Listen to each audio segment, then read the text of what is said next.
Morning, and thank you for joining us. Today, I will begin with an update both on our domestic and global efforts to defeat COVID-19. We have here with us National Security Advisor Jake Sullivan, who will join me in speaking about our next steps in our global COVID-19 response. Then Dr. Walensky will give an update on the state of the pandemic, and Dr. Fauci will discuss the latest science. We'll leave some time for Q&A at the end. On his first full day in office, President Biden released a comprehensive strategy to marshal a whole-of-government wartime effort to defeat the pandemic. We have spent each and every day of the last 4.5 months executing against that strategy. And today I want to provide an update on the progress we are making. First, on our efforts to get Americans vaccinated as quickly, efficiently, and equitably as possible. And second, on our efforts to help combat the pandemic globally. Here at home, we have built a best-in-class vaccination program. Already 63% of adult Americans have received at least one shot, and 52% of adult Americans are fully vaccinated. Already 12 states have 70% of adults with at least one shot. That's an important milestone. And 28 states and the District of Columbia have fully vaccinated 50% or more of their adult population. As a result, in communities and states across the country, the pandemic is in retreat.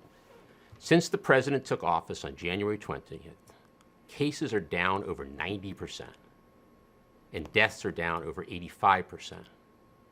Our successful vaccination program isn't just saving tens of thousands of lives. It's letting tens of millions of Americans get back to living their lives. It's fair to say that we're far ahead of where anyone thought we would be in our fight against the virus. And importantly, we have secured enough vaccine supply for all Americans. This is a direct result of the president taking aggressive action, including through the use of the Defense Production Act, the DPA, to mobilize the full force of U.S. vaccine manufacturing and production. Because of those actions and the success of U.S. vaccine manufacturers, we are confident in our supply of our authorized vaccines. As a result, we're removing the DPA priority ratings for AstraZeneca, Novavax, and Sanofi. While the manufacturers will continue to make these three vaccines, this action will allow U.S.-based companies that supply these vaccine manufacturers to make their own decisions on which orders to fulfill first. For all the progress we've made as a country, as the President reiterated yesterday afternoon, we have millions of Americans still in need of protection, and communities at risk because of low vaccination rates. Here's the bottom line. The bottom line is that if you are unvaccinated, you are still at risk of getting seriously ill or spreading the disease to others. To help get as many people vaccinated as we can by July 4th, we're kicking off a month of action, mobilizing an all-of-America effort, including new commitments from child care providers across the country to provide free, drop-in child care to allow parents to get vaccinated. Extended hours at local pharmacies for vaccinations, including many pharmacies that will be open 24 hours every Friday, starting next week. Commitments from states and the private sector to incentivize vaccinations and celebrate our progress, including free beer for everyone over the age of 21 on July 4th, courtesy of Anheuser-Busch. And the Vice President is leading We Can Do This national vaccination tour. This national vaccination tour to key communities across the country will help reach millions of Americans who still need protection against the virus, highlight the ease of getting vaccinated, encourage vaccination, and energize and mobilize grassroots vaccine education and outreach efforts. As the days get brighter and brighter at home, we're focused on driving progress to help end the pandemic around the globe. It's both the right thing to do and an important step in protecting Americans by helping to stamp out the virus. The President has committed that the U.S. will be an arsenal for vaccines, and our work on vaccine supply is guided by a three-part approach. First, having successfully secured enough supply of vaccine for Americans, we are donating surplus U.S. vaccine supply and encouraging other countries with surplus supplies to do the same. In March, the U.S. shared over 4 million doses of our AstraZeneca vaccine supply with Canada and Mexico. And the President has announced a U.S. commitment to sharing a total of 80 million doses by the end of June. This is 5 times the number of doses any other country has committed to sharing. And these 80 million doses represent 13% of the total vaccines produced by the United States by the end of this month. We will continue to donate additional doses across the summer months as supply becomes available. But at the same time, we know that won't be sufficient. So the second part of our approach is working with U.S. vaccine manufacturers to vastly increase vaccine supply for the rest of the world in a way that also creates jobs here at home. Driven by the aggressive actions that have been taken to accelerate manufacturing and production lines in the U.S., Pfizer and Moderna have already increased their capacity to produce vaccines for the world. The third part of our approach will have us work with our partner nations and pharmaceutical companies and other manufacturers to facilitate the kind of global vaccine manufacturing and production capacity and capabilities that can not only help the world beat this pandemic, but also prepares the world to respond to potential future threats. Today, we're outlining our framework for sharing with the world the first 25 million doses. To be clear, our approach is to ensure vaccines are delivered in a way that is equitable and follows the latest science and public health data. Across the coming weeks, the administration will move as expeditiously as possible and work through regulatory requirements and logistical details to ensure safe and secure delivery of doses. This is certainly a complex operational challenge, but one that we take on and will get done. In fact, less than 2 weeks ago, the President committed to providing 1 million doses of the Johnson & Johnson vaccine to the Republic of Korea. After making a 2,000-mile journey to California, these 1 million doses are being loaded into a plane that will take off for the Republic of Korea this evening, carrying hope and bringing life-saving protection to the 1 million South Koreans who have already signed up to get a shot. This is just the beginning. We expect a regular cadence of shipments around the world across the next several weeks. And in the weeks ahead, working with the world's democracies, we will coordinate a multilateral effort, including through the G7, to combat and end the pandemic. Now let me turn it over to National Security Advisor Jake Sullivan. Jake? Thanks, Jeff. As Jeff said, today we are announcing our plan for sharing the first 25 million US vaccines with the world. I'm going to briefly outline why we are sharing them, how we plan to share them, and where we will share them. First, our goal in sharing our vaccines is in service of ending the pandemic globally. Our overarching aim is to get as many safe and effective vaccines to as many people as fast as possible. It's as simple as that. We want to save lives and thwart variants that place all of us at risk. But perhaps most important, this is just the right thing to do. Thanks to the ingenuity of American scientists and the resilience and commitment of the American people, we're in a position to help others. So we will help others. And as the President has said, the United States will not use its vaccines to secure favors from other countries. Next, I want to say a little bit about how we are sharing. We've received requests from all over the world, and a number of important factors went into our decision about how to allocate these first 25 million vaccines. These factors included achieving global coverage, responding to surges and other specific urgent situations and public health needs, and helping as many countries as possible who requested vaccines. We've also decided to prioritize helping our neighbors. We made the decision to share at least 75% of these vaccines through COVAX. This will maximize the number of vaccines available equitably for all countries and will facilitate sharing with those most at risk. And we decided to share up to 25% of these vaccines for immediate needs and to help with surges around the world. We can share these 25% in a flexible way. Finally, I want to talk a little bit about where we are sharing these first 25 million doses. We're sharing them in a wide range of countries within Latin America and the Caribbean, South and Southeast Asia, and across Africa in coordination with the African Union. This includes prioritizing our neighbors here in our hemisphere, including countries like Guatemala and Colombia, Peru and Ecuador, and many others. It respects existing regional networks for vaccine sharing, like the platform of the African Union and African Centers for Disease Control and Prevention, and the Regional Public Health Agency in the Caribbean, CARPA. These networks will help decide where to allocate needed doses in regions with low vaccination rates and to those most at risk, including healthcare workers who haven't yet gotten their shots. Our approach also prioritizes South and Southeast Asia, including countries like India, Nepal, the Philippines, and others that are undergoing surges right now.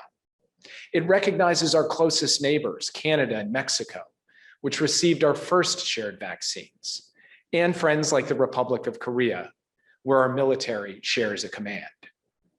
And it prioritizes other partners around the world, including countries with low vaccination rates or dealing with urgent present crises, like the West Bank and Gaza, Ukraine, Kosovo, Iraq, Haiti, and others.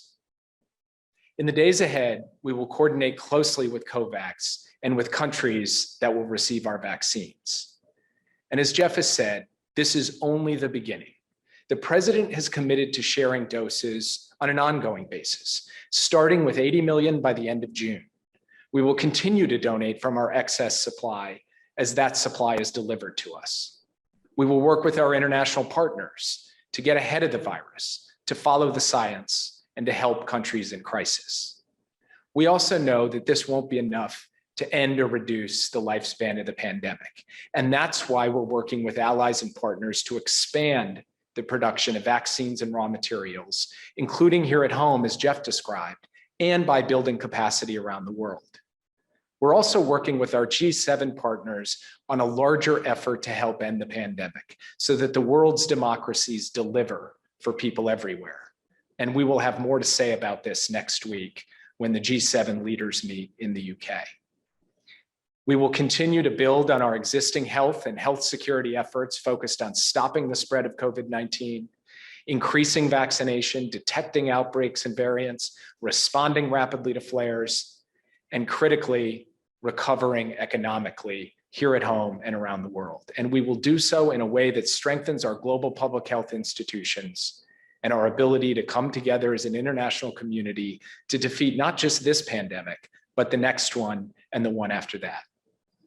As President Biden said in May, this is a unique moment in history, and it requires American leadership, American science and ingenuity, American perseverance, and the world's democracies to step up to the plate. Today, I'm proud to say that that effort is underway. Thanks. Okay, now over to Dr. Walensky. Dr. Walensky. Good morning. It's great to be back with you today. As always, let's begin with an overview of the data.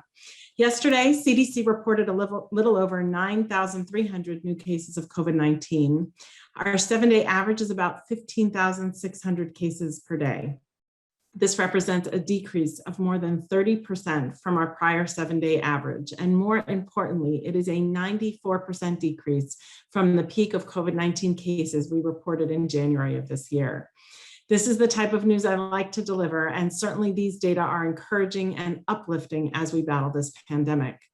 In other good news, the 7-day average of new hospital admissions is about 2,750. That is a decrease of 83% in hospitalizations since January 9th of this year, when we peaked at a 7-day average of almost 16,500 daily hospital admissions. We can all agree these trends are going in the right direction. And finally, the 7-day average of daily deaths has also declined to a new low of 363 per day, a decrease of more than 16% from the last week. As the administration kicks off its national month of action in the critical month of June, I want to highlight a specific population that we were hoping will join the tens of millions who have already been vaccinated, and that is adolescents. In the month leading up to the recommendations of the Pfizer COVID-19 vaccines for teens and adolescents 12 and older, CDC observed troubling data regarding the hospitalizations of adolescents with COVID-19. More concerning were the number of adolescents admitted to the hospital who required treatment in the intensive care unit with mechanical ventilation. Tomorrow, we will publish a report on this topic with more details in CDC's Morbidity and Mortality Weekly Report. And it is these findings within this publication, one that demonstrates the level of severe disease, even among youth, that are preventable, that force us to redouble our motivation to get our adolescents and young adults vaccinated. Last month, FDA authorized and CDC recommended a safe and effective vaccine for COVID-19 that can be used in adolescents to prevent disease and hospitalization. I strongly encourage parents to get their teens vaccinated, as I did mine. If parents have questions or concerns, please talk with your child's healthcare provider, your local Department of Public Health, or your local pharmacist. And of course, until teens are fully vaccinated, they should continue to wear masks and take precautions when around others who are not vaccinated to protect themselves, their friends, family, and community. With that, thank you, and I'll turn things over to Dr. Fauci. Thank you very much, Dr. Walensky. I'd like to spend just a minute or so just updating you in the arena of selected COVID-19 therapeutics. I don't know if you can see the slide, but the first slide that said selective therapeutics is broken up into three major components, just to remind you that the work that has been done over the last many months to a year has been three separate approaches. One, to target the virus itself. And as you could see, the number of interventions listed there. The other is to moderate an aberrant inflammatory response, moderating the host. And the other are adjunctive therapies such as anticoagulants. If we can move to the next slide, which has the red circle around the third bullet, that's what I want to bring to the attention of the audience, and that is monoclonal antibodies, two of which, the Regeneron combination and Eli Lilly combination, have already been approved for EUA. I've highlighted in blue another additional antibody made by GSK and Vir. And if you go to the next slide, 6 days ago, in a preprint server, some very interesting and exciting data has been published. And that is a randomized placebo-controlled phase 3 trial of non-hospitalized patients with mild to moderate COVID-19 who are at high risk for the progression of their disease, close to 600 people, a single 500 milligram dose of the monoclonal antibody sotrovimab, again by GSK and Vir, reduced the risk of hospitalization or death by 85% compared with placebo. It is well tolerated, and there are no safety signals identified. And importantly, in the test tube, this antibody retains activity against multiple variants. So what we really have now are three options within the arena of monoclonal antibodies. Something that's important for physicians to know, that there is an important option for treating people early to prevent them from going to the hospital. This has been granted an EUA, so it's available for use, and we encourage physicians to at least consider this possibility as part of your therapeutic armamentarium. I'll stop there and back to you, Jeff. Wonderful. Thank you, Dr. Fauci. Why don't we now open it up for a few questions? Thanks, everybody. And we're running very short on time, so we'll just take a couple of questions. Please keep to one question and on topic. First, Josh Wingrove at Bloomberg. Hi there. Thank you for doing this. Can you say, Facilitate questions? can you hear me? I can hear you, Josh. Great. Jeff, can you speak a little bit to which specific vaccines will be sent in the 25 million? I assume it's safe to say that the AstraZeneca doses remain under review.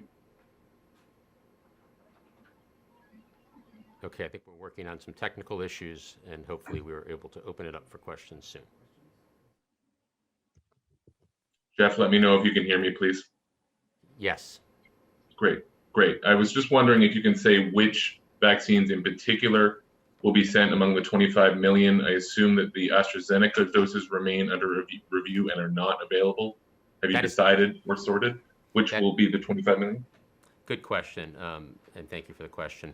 That is correct. The AstraZeneca doses, the 60 million AstraZeneca doses, are awaiting FDA concurrence. So the 25 million will be comprised of the 3 approved, EUA approved, authorized vaccines, some combination of Johnson & Johnson, Pfizer, and Moderna. Next Caitlin question. Collins.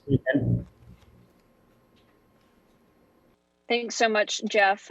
I see this as part of this partnership with COVAX. My question is, does the U.S. still have a final say in where COVAX go, or is it COVAX making that decision? And then just to follow, when will these 25 million be distributed? And are you still confident the remaining 55 will be out by the end of June? Okay, so Jake, why don't I hand it to you on the first COVAX question? Whether the U.S. still has final say on where the vaccines go. Jeff, was that the question?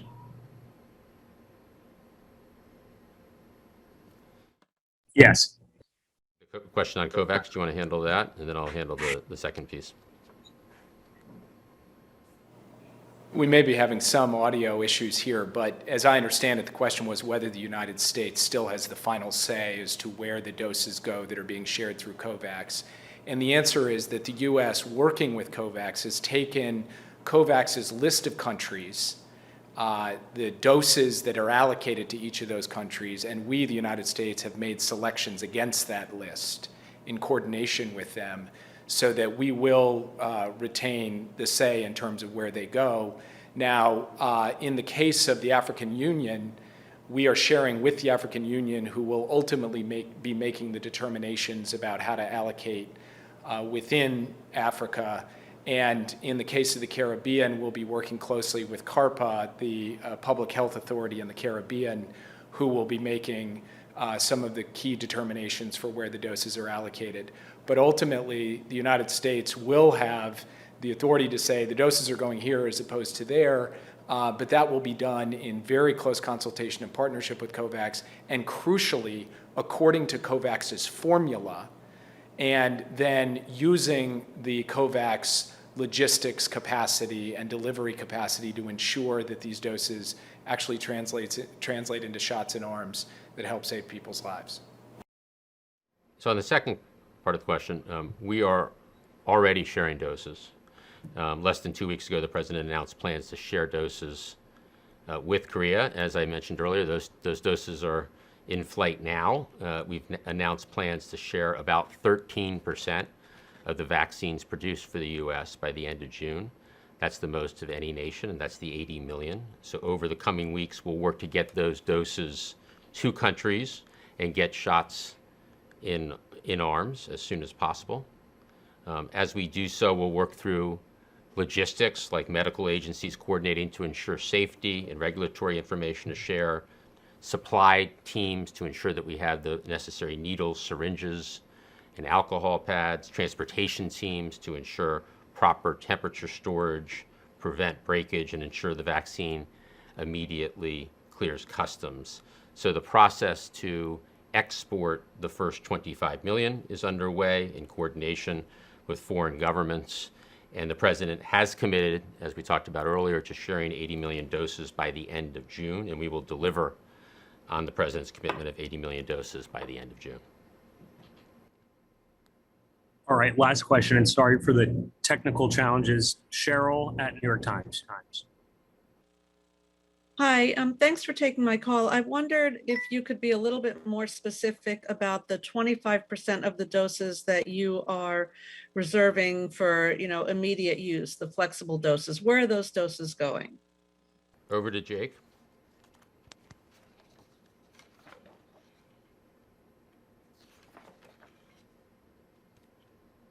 Technical difficulties persist, but the answer to the question of where the 25% of doses are going is we will lay out more specifically the precise destination of those. The judgment we make about where those go is a combination of where there are specific urgent situations, where partner countries are facing crises. And so some examples of that include a portion of those doses will go to India, which is obviously dealt with a surge. And we've seen the gripping images coming from that country. Some of them will go to the West Bank and Gaza, which has just obviously endured its own form of crisis over the course of the past month. And then there will be other destinations for the remaining doses, and we will lay that all out as those doses are prepared and then shipped. Next question.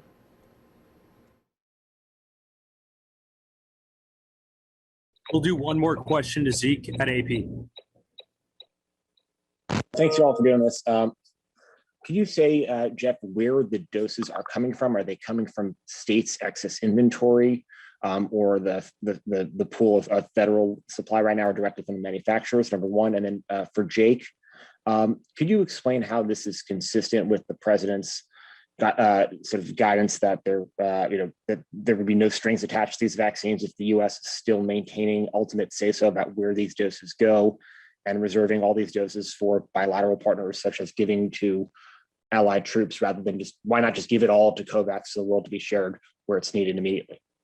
So on the first question, the 25 million doses are coming from the federal pool of supply. The doses that are at the states level, those states have ordered those doses, and we're working with those states to administer shots in arms so that the millions of Americans who are not yet vaccinated can get vaccinated as soon as possible. Jake, over to you. Sure. So first and critically, the United States is not asking anything of any country to whom we're giving doses. We're not seeking to extract concessions. We're not extorting. We're not imposing conditions the way that other countries who are providing doses are doing. We are doing none of those things. These are doses that are being given, donated free and clear to these countries for the sole purpose of improving the public health situation and helping end the pandemic. The Korea situation is unique, as the president said when President Moon visited. The animating purpose behind that is actually about the protection of American forces and the forces who serve alongside American forces, the Korean troops who are standing shoulder to shoulder with us in that country. So it is a unique case, and the kind of unique case for which we want to retain some flexibility, which is why we're giving the majority, the 75% or more of our doses through COVAX, but maintaining the capacity to allocate doses outside the COVAX formula as necessary. Korea is one case of that. The West Bank and Gaza, as I mentioned, is another case where we're not asking anything of the people of Gaza or the West Bank, but we feel that given what they are dealing with in the situation on the ground there, it is only right and proper and good for the United States to actually allocate some doses to that country. The same is true with some of the other allocations that we will make. The president made a commitment to ensure that India receive doses, and giving them not just an allocation under the regional portion of this through COVAX, but an additional allocation from our discretionary portion was something that he wanted to do.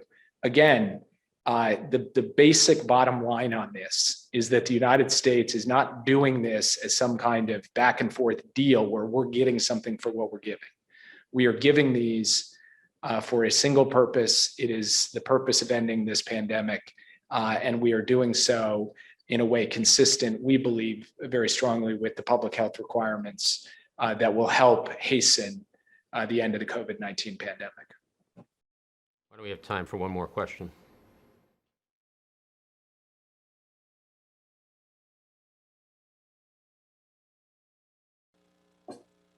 All right, we'll keep going. Let's just go to Ouija for CBS.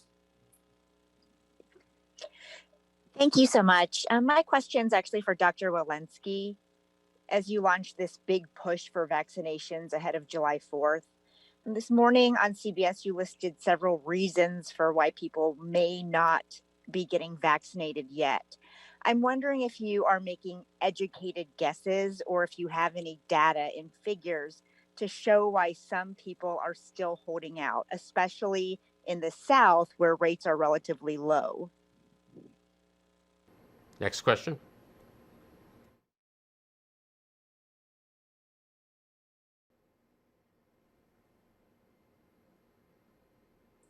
Jeff, I think that Rochelle got kicked out by her computer. Well, I think the important thing is that all Americans have the opportunity to get vaccinated, and that means we need to make it even easier to get vaccinated, that we do answer people's questions. People do have questions about the safety and effectiveness of the vaccine, and as we know, the vaccines, all three, are very effective and very safe, but we need to answer those questions. The good news is confidence in the vaccines has grown across time as people have neighbors and friends and faith leaders and doctors who have been vaccinated and advise them on their own decision. And the important thing here is that the most trusted messengers are local messengers, including doctors and faith leaders. So we need to bring the vaccines to where people are and answer the questions that people have. And we are confident that more and more people will get vaccinated leading up to the 4th of July.